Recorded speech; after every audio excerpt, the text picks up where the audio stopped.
with some news on border measures. As of February 15th, when you return to Canada through a land border, you'll need to show a 72-hour PCR test, just like for air travel. Dès lundi prochain, le 15 février, next Monday, February 15th, when you return to Canada through a land border, you'll need to show a 72-hour PCR test, just like air travel. Today, I also have some news to share on vaccines. This week, tens of thousands of Pfizer vaccine doses will be delivered to Canada. This is good news for so many people who will be getting their dose. We know we all want to feel that relief of getting vaccinated, of watching our loved ones get vaccinated. We're all eager to know when it's going to be our turn. Well, I can tell you we are still very much on track for tens of millions of doses into the spring, and for everyone who wants to be vaccinated by September. Moving forward in the coming weeks and months, we're going to get even more doses, even faster, so we can all move through this together. Next week marks the start of a major ramp-up in vaccine shipments. Starting on the 15th, we're expecting hundreds of thousands more doses each week, and that's just from Pfizer. There are also other vaccine candidates currently in the approval process, and the top experts at Health Canada are working around the clock to ensure that any of these new vaccines approved is both safe and effective. We have already administered more than 1 million vaccines to fight COVID-19 in Canada. These essential doses were administered to your parents in long-term care centers, to your friend who is a nurse, or to your neighbor who is a personal support worker. And this is just the beginning. We will continue these efforts until every Canadian who wants to will receive a vaccination. This week, tens of thousands of additional Pfizer doses are arriving, and several other million are coming. With respect to the vaccinations, things are on track despite some temporary delays. We will be receiving 20 million doses from Pfizer and Moderna over the spring. Other vaccine candidates are being approved. Health Canada experts are working very hard, and you can be sure that every vaccine will be approved, that is approved, will be safe and effective. I can reassure you that you and your family will be vaccinated by September. But even though everything is on track when it comes to vaccinations delivered to Canadians, we're not yet out of the woods. By keeping your distances, by washing your hands and wearing the mask, you can continue contributing to the efforts to fight COVID-19. We cannot ease up. This morning, I also want to talk about where we are with testing. Rapid testing is key to keeping this virus under control, especially in schools, long-term care homes, and workplaces. Last Friday, this is something I spoke about with Dr. Janine McCready in Toronto. She and her team have spearheaded an innovative testing program at several schools, getting tests directly to communities that need it. In some neighborhoods, she told me that as many as 1 in 5 tests, that's 20%, come back positive. Clearly, there's real need for this testing. Her work shows that when people can get screened for COVID-19 and then get their results quickly, we can stop the spread. And this is true right across the country. Here in Ottawa, a recent program to test asymptomatic students and their families found several positive cases. Since they weren't showing any symptoms, without testing, these kids would have been in a busy classroom. But because of ramped up testing, their families knew to isolate at home instead. Testing widely and often reduces transmission. That keeps cases down, and it keeps people safe. Our government has sent 19.6 million rapid tests to the provinces and territories, with more on the way. We all want to see cases go down. We know that these tests can make a difference. Tests must be deployed. They can't be allowed to expire. And testing, like more contact tracing and vaccines, are going to be an essential part of the months forward as we get past this virus and this pandemic as quickly as possible. We all need to keep working together on all these different aspects to make sure we get through the summer in right form. In addition to talking about the need to use rapid testing during our regular meetings with premiers, we're now working with the private sector to deploy these tests in the workplace throughout the country. Testing is effective, and we want to ensure that the rapid tests are used. These essential tools will help us get through the months of winter and go into the spring mass vaccination period in the best condition possible. As Canadians, we all look forward to spring this year more than ever. But I know we can all agree that there's one part of the season nobody likes: tax filing. Even so, it's important to file your taxes so you get things like the Canada Child Benefit, the Work From Home deduction, and the Climate Action Incentive. These benefits and credits can really help, especially after such a tough year. So that's what you should be able to focus on. Right now, I don't want you to have to worry about what you may owe in taxes. That's why we're providing 1 year without interest on certain 2020 tax debt, giving people more flexibility to repay amounts owing from last year. If you received federal emergency benefits, like the CERB, and you made up to $75,000 in taxable income, you will not have to pay interest on 2020 tax debt until April of next year. Our priority is ensuring that you and your family get through this pandemic and back on your feet. This past year has been quite difficult for those who have lost their jobs or those who have had their hours reduced. We want you to get back on your feet without having to worry about the tax you need to pay. Last year, more than 8 million people applied for the CERB to pay for their rent and put food on the table. I know that some individuals have pointed out some inaccuracies in the information pertaining to the net and gross income requirements to get the CERB, but we're going to clarify the question. People who applied for the benefit based on their gross income rather than on their net income will not have to return the payments that were paid to them, providing that their application also respects the other eligibility criteria. For people who accessed CERB based on their gross income instead of their net income, as long as you meet the other eligibility criteria, you will not have to return those CERB payments. When we rolled out CERB last March, it was because people needed help in the face of a global, once-in-a-generation crisis.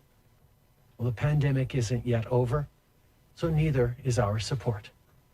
If you need help while you look for work, the Canada Recovery Benefit and Enhanced EI are there for you. If you need to take time off to care for your family, look to the Canada Recovery Caregiver Benefit. If you need to stay home from work because you're sick, the Canada Recovery Sickness Benefit is there to help. And if you need support on payroll for your employees or costs for your businesses, the wage subsidy and business loans are made for you. It's not easy to run a business from home or adapt to new public health rules. Yesterday, I spoke with Karen and Fahie. They're two young Black entrepreneurs who have big plans. Karen showed me her photography studio and talked about the great work she's doing supporting Black-owned businesses and products, and her excitement about moving forward to a bricks and mortar storefront as we move through this pandemic. But right now, she's all online. And Fahie talked to me about the costs of shipping coffee across the country and his excitement about building his business and also moving towards opening a coffee shop once we get through this pandemic as well. They all have big plans. And for all the young entrepreneurs across the country, all the entrepreneurs who are looking to go digital, to change their way of doing things, to grow through this pandemic and beyond, know that we are there to help you get through the hurdles and barriers in your way and create success, not just for you, but for employees, for community, and for our whole economy. We're here to support Canadian business owners, from training on e-commerce to targeted initiatives like the Black Entrepreneurship Program and the Women Entrepreneurship Strategy. Because no matter who you are, an entrepreneur, a worker, a parent, we've got your back. This pandemic is not easy for anyone. Moreover, winter can make this all seem more difficult. During February, sometimes we have the impression that spring will never come. It's normal.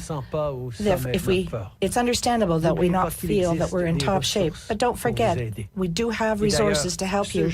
And moreover, this Thursday, this is the National 211 Day, which reminds us that everyone has access to a confidential distress line, toll-free, by dialing 211.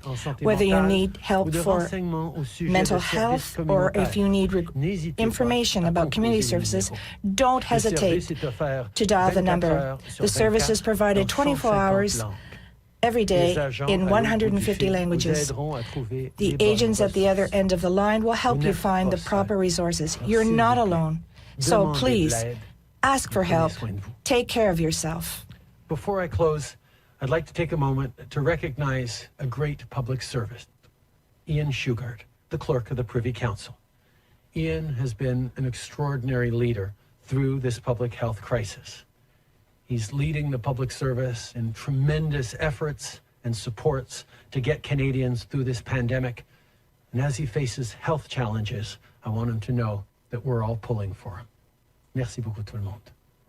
Thank you, everyone. Thank you, Prime Minister. Starting with the phone today. Opératrice, une question, une sous-question. C'est à vous. Thank you. The first question, Althea Raj, HuffPost Canada. Your line is open. Good morning, Prime Minister. Your government has responded to several whistleblowers who broke the law by leaking information to the public about what was happening in places such as Rideau Hall and in some long-term care homes. I don't think most Canadians realize that the whistleblowing law actually prevents whistleblowers from speaking publicly, that if they talk to journalists to flag wrongdoing, they can be fired for doing that, and that that is legal. 4 years ago, your own government, your own MPs rather, told your government that the law needed fixing and that it should be expanded to encourage more workers to come forward and flag wrongdoing so that corrective steps could be taken. Although you promised to do something, nothing was done. Now that you've spent hundreds of billions of dollars and more than 20,000 Canadians have died, will you expand the whistleblowing law in order to protect and flag whistleblowers and to flag wrongdoing? It's extremely important that every Canadian has a safe and secure workplace, free from harassment or other challenges and inappropriate behavior. That's why we've taken significant measures to strengthen processes and procedures in supporting anyone who comes forward with concerns.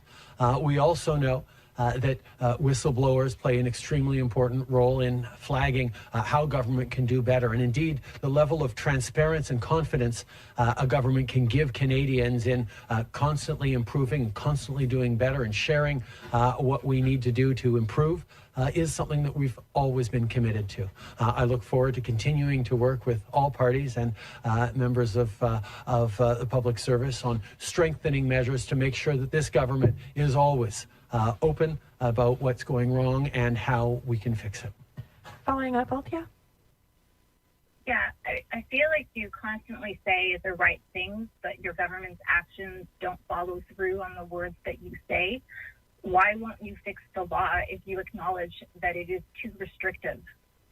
We're always looking to do better. We're always looking to improve structures and systems within the government. And I thank you very much for bringing forward these concerns. Like we have many MPs and Canadians bringing forward these concerns. We're going to continually look to improve structures to make sure that what we're doing for Canadians is being done right, is supporting Canadians throughout this pandemic and beyond. I made a simple promise at the beginning of this pandemic that we would have Canadians' backs. And through listening to MPs, to Canadians who come forward with gaps or challenges that they're facing, we've done a tremendous amount to improve the supports for Canadians right across the country, and we will always look to continue to do that. Thank you. Opératrice, prochaine question au téléphone. Merci. La prochaine question, Catherine Lévesque, la presse canadienne. Question, Presse Canadienne. Oui, bonjour, Monsieur Trudeau. Good morning, Mr. Trudeau. I'd like to go back to the issue of land borders. Will Canada refuse to let snowbirds to re-enter the country if they don't have a test? No. Answer, no. It's not legal for Canada to refuse entrance into Canada from someone who has the right to enter, who is a Canadian citizen. When they come to the border in Canada, they are already on Canadian territory. We cannot send them back to the United States if they are Canadian or if they are permanent residents. However, we can apply severe penalties if they don't have the test. We can require extensive follow-up by Health Canada, but the vast majority of people are going to do what is needed, get a test when they get to the border, and so that they can go to their return home for their quarantine period. It is not legal to refuse entry to any Canadian who wants to come home. And that's something that is the major difference between land borders and air borders. You can prevent someone from boarding a flight in Miami or elsewhere. You can't prevent someone who's standing at a land border crossing from entering Canada because technically they're already on Canadian soil when they're speaking to that customs officer. That's why what we can do is, in cases of no test to show, apply a stiff penalty, a fine, and demand and ensure a rapid and complete follow-up to make sure that they are getting tested, that they are being properly quarantined, that they are not putting at risk the safety of other Canadians by returning home without a clear negative test. These are measures we're putting forward, but as of next Monday, people who show up at a Canadian land border on non-essential travel will be expected, like returning snowbirds, will be expected to show a negative PCR test from the previous 72 hours. En suivi, Catherine? Follow-up question? Oui, tout à fait. Pouvez-vous nous dire de Can you tell us what type of penalty or fine will be applied? What will be the consequences for a Canadian who does not have a mandatory test? Thank you. First of all, we need to understand that non-essential workers who take the plane represent about 15% of travelers who are coming back into Canada by plane, but the non-essential workers through our land borders represent about 5% of the people. The vast majority of people who cross our land borders are essential workers, truck drivers, nurses, those types of people. So for this small proportion of people who do go through our land borders, if they don't have a negative test, there will be fines that will go up to $3,000 per person. There will be measures that we are going to be implementing to ensure that there is follow-up on these people, to ensure that they are not putting other Canadians at risk by coming back to Canada. Opératrice, dernière question au téléphone. Thank you. Merci. Our last question, Hélène Buzetti, Le Devoir. Le Devoir, question. Good morning, Mr. Trudeau. You said that we could be dealing with fines up to $3,000 per person. Do you think that these travelers will be put into supervised hotels? And why don't we have any dates set? When people come to an airport, when they arrive back here in Canada from overseas or abroad, if they show that they don't have an adequate quarantine plan, we already have locations where they can go and self-isolate if they cannot do their quarantining at home. We already do have systems in the major airports to look at these possibilities. Obviously, we're going to be working to ensure that these mechanisms mechanisms for our land borders apply as well. We will be announcing further measures at one point, but I would wanted to give people advance notice, telling them that as of next Sunday, if you cross the land border and you're going to have to show that you have a negative PC test. As for the other measures, and including the measures in the airports, we will be making further announcements in the next few days. We are ensuring that Canadians are going to be well protected. Follow-up question. Going back to this CERB issue and the fact that people don't have to reimburse, a lot of people said that right at the outset they didn't apply for the CERB because they had understood the rules correctly. They did understand about the gross and net income requirements. Do you feel that these people are going to be treated unfairly, in fact, that they didn't apply for a CERB? There will be no retroactive measures. We're here to help people who made a mistake because of a lack of clear instructions. We don't want to compel them to reimburse, and we have introduced a wide range of benefits to help people out, but our eligibility criteria were set for those specific reasons. Mike Blanchfield, Canadian Press. I want to ask about, get some thoughts on vaccine nationalism from you, that concept. The U.S. has invoked its Emergency Defense Act. Europe is reportedly putting some strict controls over the export of certain vaccine ingredients. This obviously has implications for Canada and our supply. I mean, how can these actions not have a negative impact on the flow of vaccines to Canada? What can you say to Canadians who might be wondering about this?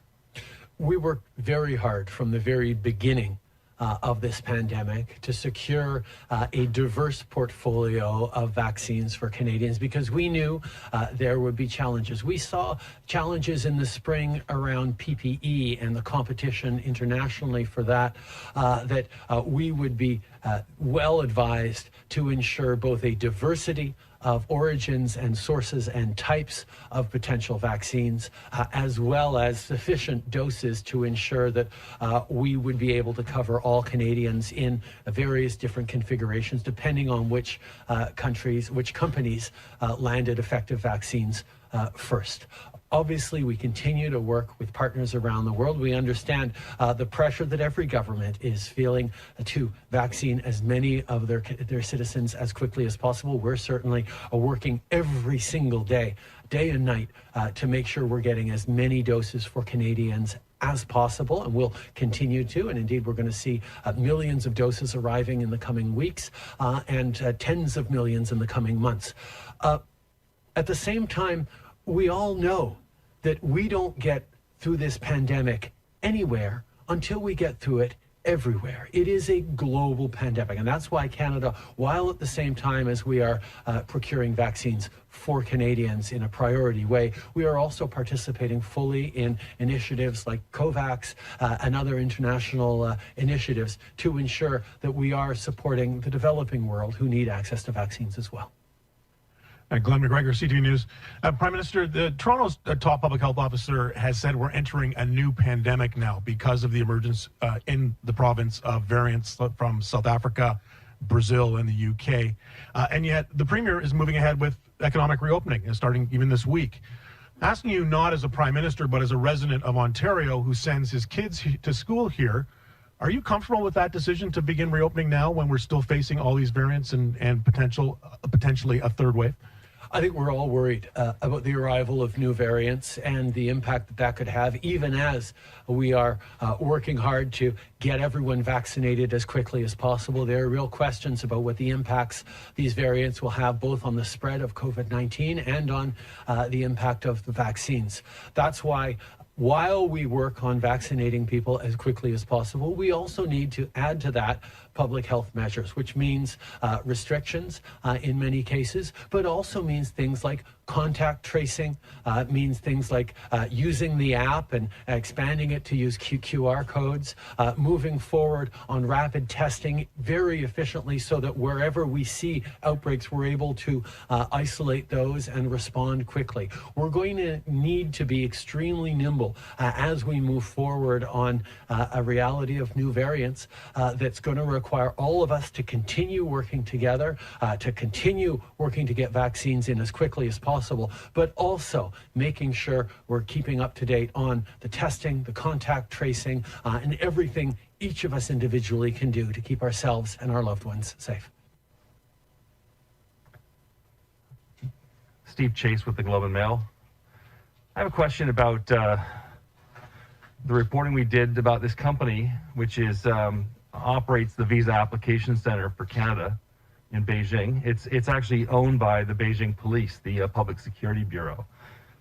Now, this Public Security Bureau, of course, has quite a reputation. It's been accused of torture by human rights critics. But more importantly, what will you do about this? Will you allow this to continue? And what would you tell Chinese nationals seeking to escape China about the safety of applying for a Canadian visa at a visa application center run by the Beijing Police? First of all, we take the security of all applicants and the privacy of all applicants extremely seriously. And when we contracted out with a global company that does visa services around the world, we ensure that it is able to keep Canadians and applicants' data private and secure. Indeed, when they further subcontract to local offices and local companies, that is something that we continue to demand. But in the case of this particular local office, I can tell you that a number of other countries also use this local company, including Great Britain and New Zealand, who are both our Five Eyes companies, Five Eyes allies. We of course, take these reports extremely seriously, and I've asked the ministers involved to follow up and ensure that we can guarantee the safety and integrity of our visa systems for all applicants. Hi, Prime Minister. Tom Perry, CBC. We've heard some reports out of Calgary about travelers being kept in quarantine hotels, not getting enough food, being denied medical access. I'm wondering what you think about that. Are you worried that these kind of reports feed into conspiracy theories about government internment camps, things like that? And also, how do you ensure Canadians, as you move to set up this 3-day quarantine, that they're not going to be essentially held in prison? Yeah. I think it's extremely important to make a clear distinction that these aren't detentions. These are medically based isolations. On the 3-day quarantine, for example, that is the average time for a PCR test to be returned. It's the expected amount of time in which a returning traveler might have to stay in the approved local airport hotel. But indeed, if it only takes 24 hours to get that PCR test back and it comes back negative, they are going to be free to go home and continue their quarantine as mandated at home. We are not detaining people. These are public health measures that are necessary to ensure that we are keeping Canadians safe, particularly given the arrival of new variants in Canada and extensively around the world. We need to do everything we need to keep people safe. We need to do that in a way that is respecting people's dignity and supporting them properly. And I can assure you that everyone is following up carefully to make sure that the conditions in which people have to do their quarantine or their testing are always adequate. En français, s'il vous plaît, Monsieur Trudeau. I think it's important to understand that the measures we have implemented, such as the 3-day wait period for test results, this is not a punition, punishment. These people are not in detention. They have to isolate until they get test results. Normally, it takes about 3 days to get results, but should the person receive results after 1 or 2 days, they're free to go back to their homes to continue their quarantine with follow-up. But we're not there to detain people. We are there to ensure that the public health regulations are followed and that everyone is kept safely. I can assure you that Health Canada and the Public Health Agency of Canada view the need to treat everyone with dignity, and we will always provide follow-up to ensure that this is the case. Radio-Canada, question. With respect to the CERB, you're going to give people more time to pay back these benefits, but this was emergency relief for people who were in need. Just by delaying this reimbursement, do you think that will help? Do you think we'd be better off just canceling it? For those who are the most vulnerable, the most in need, they won't have much taxes to pay anyway. The CERB was not put in place for people who were the most vulnerable. A lot of people applied for CERB, and they will have the means to pay taxes in the months that lie ahead.